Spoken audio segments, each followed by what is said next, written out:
The red lantern swayed gently in the evening breeze as I pulled up to the Golden Palace restaurant in my Tesla. Normally, the sight of those lanterns would fill me with warmth. They'd hung there for every Chin family gathering since I was a child. Tonight, they felt more like warning signals. I just finished my first week as chief of neurosurgery at Boston General, the youngest person to ever hold the position at 35. The promotion came with a substantial salary increase to $200,000, plus performance bonuses. I hadn't told anyone in the family the exact figure yet, but somehow, they all knew. The stream of congratulatory texts had been suspiciously specific about my new income. Dr. Chen, Mr. Wong, the restaurant owner, greeted me at the door. Your Uncle Jim asked me to send you to the private room as soon as you arrived. The whole family is waiting. That was odd. We usually started these gatherings in the main dining room, with the private room reserved for after-dinner discussions. My phone buzzed. A text from my cousin May. Don't go to the private room. Meet me at the bar first. Urgent. May was the family rebel, the one who'd escaped to Silicon Valley instead of following the prescribed path of medicine or law. We'd grown closer over the past few years, sharing our frustrations about family expectations and control. I need 5 minutes, Mr. Wong, I said, heading to the bar area. May sat in a dark corner, her usual confident demeanor replaced by nervous energy. Thank God you got my text, she whispered as I sat down. Listen carefully, they're planning something big tonight. I overheard Uncle Jim and Dad talking yesterday. They've been waiting for your promotion. Waiting for what? Remember how the family paid for our educations? All those generous gifts for med school, law school, business degrees? She pulled out her laptop, opening a spreadsheet. I've been doing some digging. Those weren't gifts. They were loans. With interest. My stomach dropped as I looked at the numbers. Every penny spent on our educations had been meticulously recorded, compound interest calculated at rates that would make loan sharks blush. According to the records, May continued, you owe the family $2.8 million. That's impossible. They never mentioned any loans. Mom and Dad always said my education was covered by family money. It was family money, the family investment fund. Uncle Jim and the elders have been running it for decades. They select the most promising kids, fund their education into high-paying careers, then demand repayment when we're successful. The pieces started falling into place. The pressure to choose neurosurgery over my preferred field of pediatrics. The suggestions about which hospital to work at. The constant monitoring of my career progress. May, this can't be legal. It's not. But they've been doing it for years. Remember Cousin Peter? His mental breakdown last year? He tried to refuse repayment. They destroyed his dental practice, ruined his credit, even sent fake malpractice complaints to the licensing board. My hands were shaking. Why are you telling me this now? Because tonight they're going to present you with the documents. They've already forged your signature on some preliminary paperwork. Once they announce it publicly in front of the whole family, they expect social pressure to force you to comply. How do you know all this? May's eyes filled with tears. Because they did it to me last month. That's why I suddenly decided to sell my startup. They forced me to liquidate everything to start repaying my share. The private room door opened and Uncle Jim's voice boomed across the restaurant. David, we're waiting for you in a few. May grabbed my arm. Whatever happens in there, don't agree to anything. Don't sign anything. And whatever you do, don't let them access your phone. They'll try to install their family banking app. It's spyware that gives them control of your accounts. I stood straightening my suit jacket. How many others? In our generation, 15 so far. All high earners, all trapped. The total fund is worth over $40 million now. Uncle Jim appeared at the bar entrance, his imposing figure casting a shadow. At 65, he was still built like the ex-military man he was, with a commanding presence that had terrorized generations of Chen children. Dade, it's disrespectful to keep the elders waiting, he said smoothly. May, I didn't expect to see you here tonight. May stood, her chin high. Just wishing my cousin congratulations on his promotion, Uncle. How thoughtful. Now, David, shall we?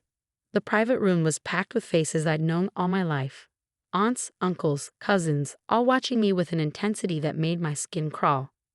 My parents sat at the main table, their expressions unreadable. Finally, Uncle Jim announced, our newest chief surgeon joins us. Everyone, raise your glasses to David Chin, the pride of our family." The room erupted in applause, but it felt hollow. I noticed several laptops open around the room, spreadsheets glowing on their screens. "David," my father said, his voice carrying that formal tone he used for important family matters, "sit here, between me and Uncle Jim. We have much to discuss." A thick folder sat at my place setting, embossed with the characters for Chen Family Investment Fund in gold. "Before we begin," Uncle Jim said, still standing, "I want to remind everyone of our family's proud tradition. For 3 generations, the Chen family has invested in excellence. We pool our resources, identify talent, and ensure our brightest stars reach their full potential." Murmurs of agreement filled the room. I caught May's eye from where she stood by the door, her slight headshake warning me to stay quiet. Tonight, we celebrate not just David's success, but the success of our family's vision. His new position, with its generous $200,000 salary, proves the wisdom of our investment strategy. Uncle Jim opened the folder in front of me. "These documents formalize your commitment to repaying the family's investment in your future. As you can see, we've already handled the preliminary paperwork." My blood ran cold as I saw my signature on several pages, perfect forgeries that matched even the slight tremor I developed after long surgery days. "Uncle Jim," I said carefully, "I wasn't aware of any investment that needed repaying." The room went silent. My mother's hand gripped my arm, a warning squeeze I ignored. "Your education was not free, nephew." Uncle Jim's voice hardened. "Every penny was recorded, every opportunity calculated. Your parents understood this when they enrolled you in the program." I looked at my father and saw the shame he tried to hide. "Dad, it's for the best, son," he whispered. "The family must be repaid." The total amount, Uncle Jim continued as if there had been no interruption, including interest and administrative fees, comes to $2.8 million. Your new salary makes this quite manageable over 15 years. And if I refuse? The temperature in the room seemed to drop 10 degrees. Uncle Jim's smile became dangerous. "Refuse? My dear nephew, this isn't a request. The documents are already filed. Your signature is on them, and should you prove difficult, remember that many of your patients' families are connected to ours. One word about medical misconduct, one suggestion of impropriety. You're threatening my career? I'm reminding you of reality. The family invested in you. Now it's time to pay dividends." I stood slowly, my chair scraping against the floor. "Actually, Uncle, I think it's time for a different kind of family discussion." I pulled out my phone and held it up so everyone could see the screen. May sent me the spreadsheets. All of them. The illegal loans, the forged documents, the blackmail schemes. I spent the last 20 minutes forwarding everything to my lawyer. Uncle Jin's face darkened. "You ungrateful." Not finished, I cut him off. "I also sent copies to the FBI's Financial Crimes Division. Did you know that running an unlicensed investment fund is a federal offense? That forging signatures on financial documents carries a mandatory prison sentence. You wouldn't dare destroy your own family," one of the aunties gasped. "This isn't family," I replied. "This is organized crime. And it ends tonight." My phone buzzed. A signal from May. "Right on schedule." "Federal agents are outside," I announced. "They've been investigating the fund for months, ever since May came forward. Tonight was their final piece of evidence, watching you try to extort a doctor into an illegal financial scheme." Chaos erupted. Several cousins ran for the door, only to find it blocked by FBI agents. Uncle Jim lunged for the laptops, but May had already transferred all the files to secure servers. "Your children aren't your investment portfolio," I said over the commotion. "We're not your retirement plan or your personal ATMs. We're human beings who deserve better than to be treated like financial instruments." As the agents began reading rights and collecting devices, I walked over to my parents. "I'm sorry," my father whispered. "They threatened to take the house if we didn't enroll you. We'll fix this," I promised. "But from now on, we're going to be a real family, not a criminal enterprise." The aftermath of the Family Investment Fund bust rocked Boston's Asian community. Local news stations camped outside Boston General for days, hoping to catch the whistleblower surgeon who had exposed one of the largest family-based financial fraud schemes in Massachusetts history. I stood in my office, watching the media circus through closed blinds when May knocked on my door. The FBI finished interviewing the last of the cousins, she said, dropping into my visitor's chair. 17 victims total, not 15 like I thought. They found 2 more who had been forced into silence years ago. How much money are we talking about? Final tally, nearly $50 million in forced repayments over the past 20 years. Uncle Jim and the elders had offshore accounts, shell companies, everything. I rubbed my temples, feeling the beginning of a migraine. Any word from your parents? May's face hardened. Dad's cooperating with the investigation. Turns out he was more victim than perpetrator. Uncle Jim had blackmail material on everyone, even the other elders. The past week had revealed layers of manipulation going back decades. Uncle Jim, the respected family patriarch, had built his power through a combination of traditional family loyalty and modern financial fraud. Dr. Chen, my assistant's voice came through the intercom. There's a Detective Wong here to see you. Detective Sarah Wong had become a regular presence in my life since the bust. As one of the few Asian American officers in the Financial Crimes Unit, she understood the cultural complexities at play. More documents to review? I asked as she entered. Actually, I'm here about your father, she said, her expression serious. He's agreed to testify against Uncle Jim, but there's been a threat. My heart skipped. What kind of threat? Someone left a traditional Chinese death notice at your parents' house this morning. We're moving into a safe house. May swore under her breath. Has to be Uncle Jim's overseas connections. He spent years building relationships with certain organizations. We've assigned protection to all the family members who are cooperating, Detective Wong assured us. But you two should be especially careful. You're seen as the main traitors. A text lit up my phone. Emergency surgery needed in OR3. I have to take this, I said, already moving toward the door. May, stay with Detective Wong. We'll talk more later. The emergency turned out to be a complex brain aneurysm, the kind of high-stakes surgery I usually loved. But today my hands shook slightly as I made the first incision. Dr. Chen, my assistant surgeon, said quietly, "Are you okay?" I took a deep breath, steadying myself. Just family drama? Dr. Park, let's focus on saving this life. 4 hours later, the surgery successful, I found May and Detective Wong still waiting in my office. They weren't alone.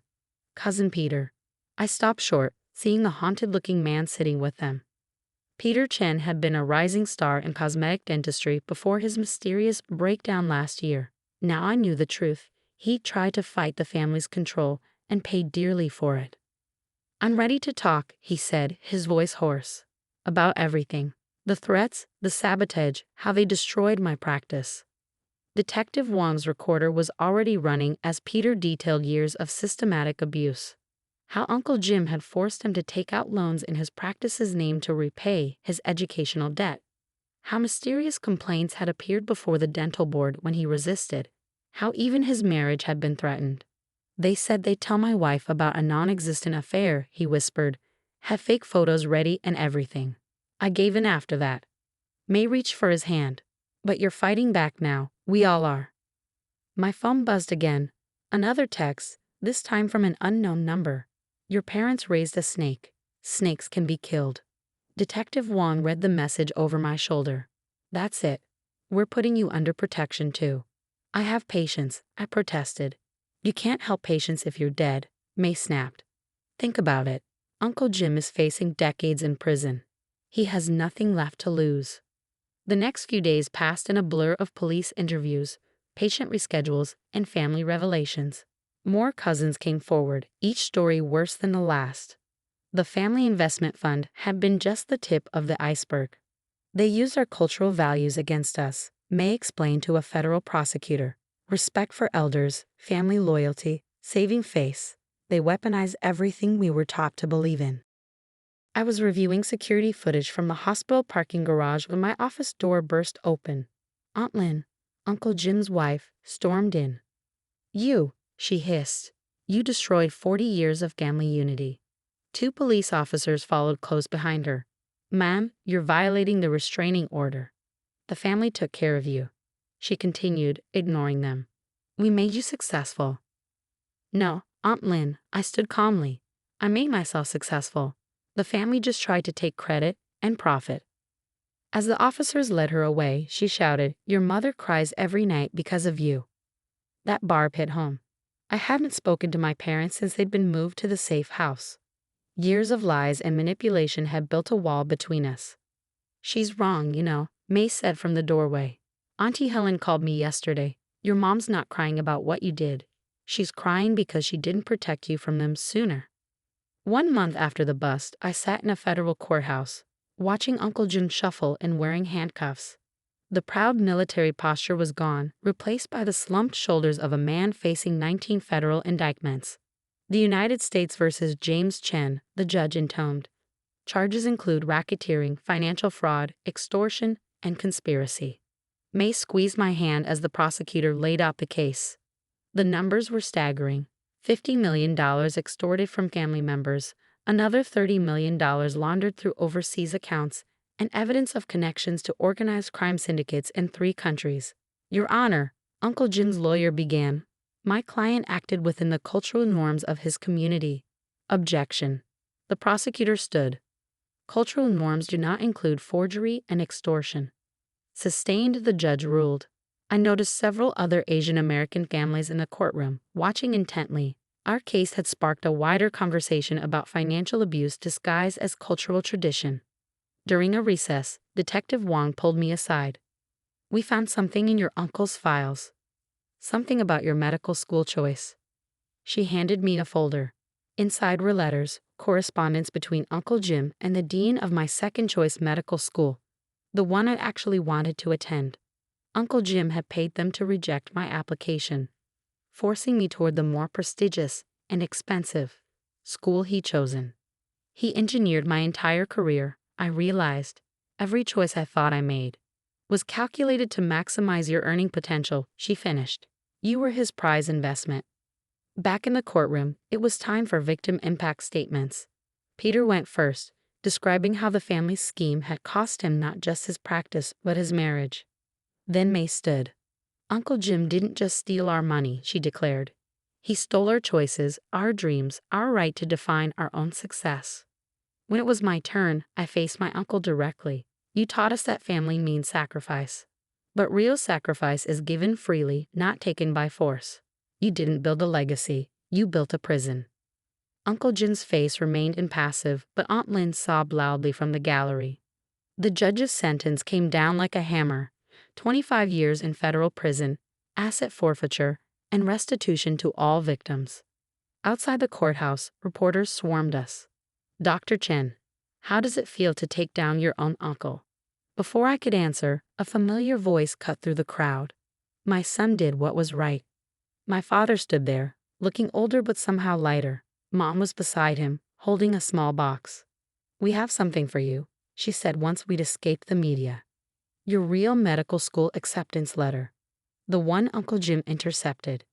The letter was dated 12 years ago, wrinkled but intact. "I've been accepted to my dream program in pediatric neurosurgery. We found it in his files," Dad explained. "Along with this." He handed me a journal, my mother's handwriting filling its pages. She'd been documenting Uncle Jim's scheme for years, gathering evidence in secret. "I knew it was wrong," she said softly, "but he threatened to destroy your father's business, to expose family secrets. I thought if I collected enough proof, someday, you were protecting us the only way you could." May realized. Mom nodded. "When May first came to me about fighting back, I gave her my records. She added them to her investigation. The revelation hit me hard. While I'd been blaming my parents for complicity, my mother had been waging her own quiet resistance. Later that evening, the surviving cousins, as we'd started calling ourselves, gathered at my house. Peter brought his new girlfriend. May had news about her latest startup. Even some of the aunties who deposed Uncle Jim showed up. "We're creating a real family investment fund," May announced. "Legal, transparent, and completely voluntary. To help cousins and their kids with education, no strings attached. And I'm starting a support group," Peter added, "for Asian Americans dealing with financial abuse in their families. The FBI says our case exposed hundreds of similar schemes nationwide." My phone buzzed, a message from Detective Wong. They've frozen another of Uncle Jim's hidden accounts, this one holding over $10 million in stolen funds. "What happens to all that money?" someone asked. It goes to restitution, I explained. Every victim gets back what was taken, with interest. The rest funds counseling services and fraud prevention programs. Mom brought out old family photos, real memories, not the staged scenes Uncle Jim had preferred. There we were as kids, playing at park gatherings, celebrating holidays, living the normal family life we'd had before the scheme took over. We can't change the past, Dad said, studying a photo of himself with Uncle Jim in younger days. But we can learn from it.